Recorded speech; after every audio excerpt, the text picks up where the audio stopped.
السلام علیکم۔ کتاب مقدمۃ القرآن بائے پروفیسر احمد رفیق اختر صاحب۔ 13واں پارٹ۔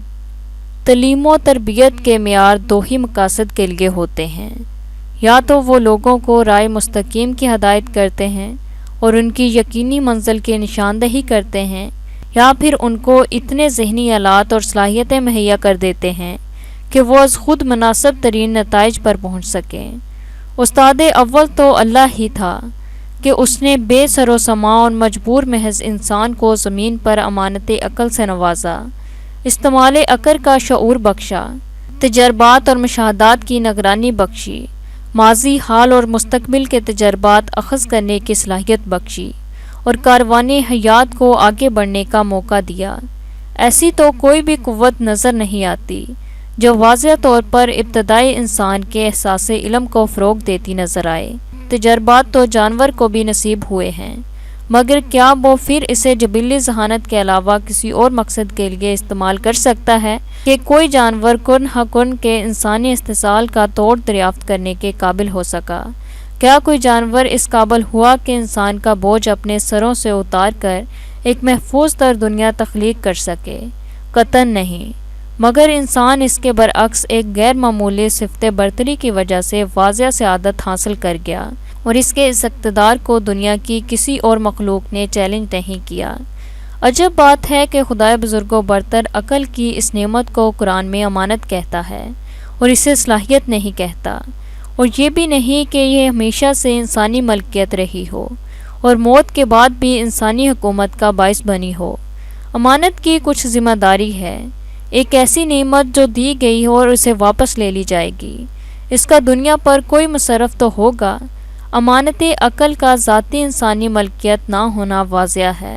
علوم عمرانیات کی روشنی میں ابتدا کے انسان اور پرائمیٹ سے پہلے کی انسانی جبلی تاریخ جانور اور انسان میں کوئی فرق نہیں کرتی۔ دہر میں بہت طویل عرصہ حضرت انسان ایسے رہے کہ کوئی قابل ذکر شے نہ تھے، باقی مخلوقات کے ساتھ یہ بھی ایسی واحد خلیاتی مخلوق تھے۔ پھر بقول قرآن اللہ نے اسے دوہرا خلیاتی وجود بخشا، منفی اور مثبت، داخلی اور خارجی، مرد اور عورت، اور یہ صنوعیت باقی مخلوقات کو بھی بخشی، جیسے پودوں کو پسٹل اور سٹیمن۔ تخلیق زندگی کا یہ طریقہ آگے بڑھتا ہوا جامد اور متحرک حیات کے تصور سے بدل گیا۔ وحدیت سے صنوعیت، پھر جمود و تحرک کی صنوعیت۔ اس سے آگے بڑھتے ہوئے تخلیق میں ہمیں سکوت اور سماعت کی صنوعیت نظر آتی ہے۔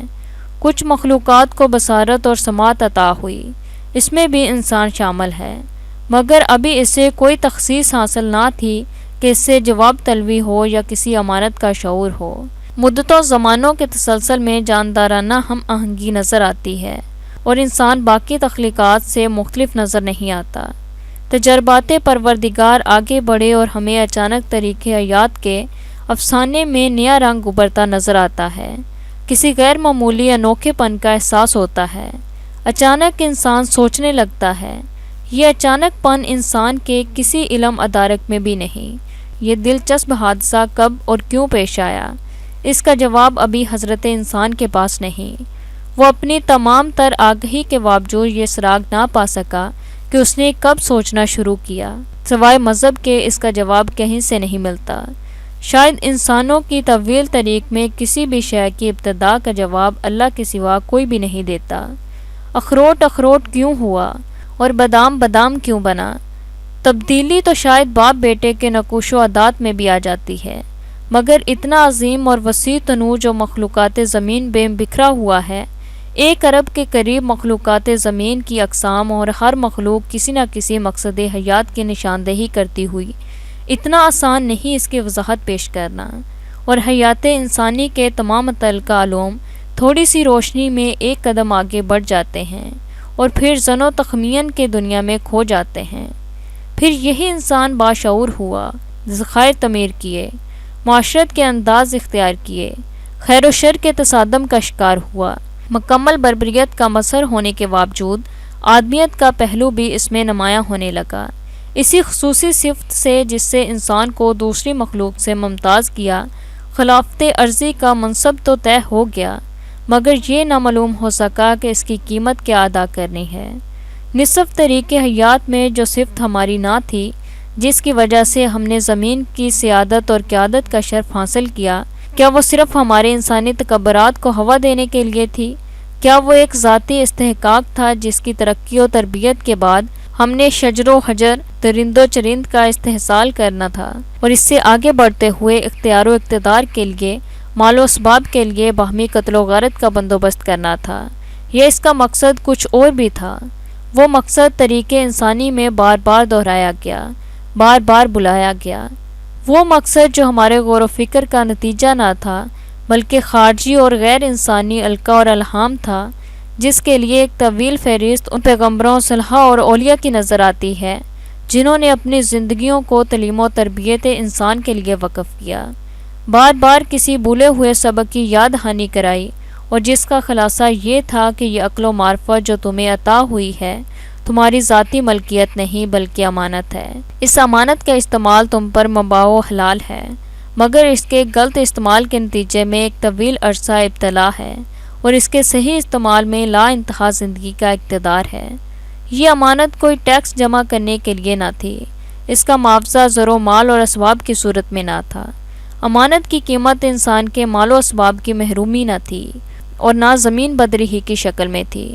امانت کے استعمال کا نتیجہ واضح تھا، سوال نامہ مختصر اور جواب واضح تھا، پہلے سے متعین اور مقرر تھا، صرف اپنے اعتبارات اور شواہد سے اسے کنفرم کرنا تھا۔ بے شک ہم نے اس کو راہ دکھائی، ہدایت دی، چاہے وہ شکر کرے یا کفر کرے۔ کمرہ امتحان کا ماحول قابل رشک بنایا، نہ کوئی ممتحن نہ نگراں، ہر عہد اور مقام ارشادات اور منازل کی نشاندہی، مسلسل کتابوں کا ورد، نسیان و کم فہمی دور کرنے کے لیے ہر قسم کی علمی اور عقلی مدد فراہم کی گئی، کوشش کی گئی اور کوئی کسر نہ چھوڑی گئی اور کوئی عذر باقی نہ رکھا گیا۔ شناخت پروردگار کو انتہائی قابل فہم، آسان اور قابل قبول بنایا گیا۔ پھر یہ کیا حادثہ ہے، کیا المیہ ہے؟ عقل ہونے کے باوجود، علم ہونے کے باوجود، استاد ہونے کے باوجود، جملہ اشارات ہونے کے باوجود انسان ظالم اور جاہل ٹھہرا۔ جبلت اور عقلیت کی سنویت میں بار بار جہالت کیوں جیتی؟ انسان کیوں ہارا؟ یہ جنگ بالآخر خسارے پر منتج ہوئی۔ محدود چند اشرافیہ کے سوا صاحب عقل و فہم لوگوں نے ترقی کے مفہوم کیوں بدل دیے؟ عقل فتنہ سامان کیوں ٹھہری؟ مکر و فریب، ظلم و ناانصافی، جبر و استبداد کیوں طریق بشریت ٹھہرا؟ انسان نے امانت میں خیانت کی، حق عبادت ادا نہ کیا۔ کیا انسان اس شیطان سے بہتر ہے جس نے روز ازل نسلی اور جسمانی تفاخر کی بنا پر انسان کو حقیر جانا؟ کہ نفس انسان کے فریب نے تکبرات اور تمرد کا وہی منظر تخلیق نہیں کیا، بلکہ اس سے بدتر شیطان نے کبھی اللہ کی کبریائی اور بندگی سے انکار نہ کیا، اور انسان معبد نفس کا پجاری زمانوں کے تواتر میں مسلسل اور متواتر صرف انکار خدا پر قائم رہا، بلکہ اپنی خدائی کے اقرار پر مصر رہا۔ اس احساس ناشناس پر رحم کیا جانا چاہیے کہ اس خود غرض حریص ذات پر بھی کوئی کرم ہونا چاہیے، مگر یہ کہ اللہ جہانوں کا پالنے والا رحمان اور رحیم ہے۔ شکریہ۔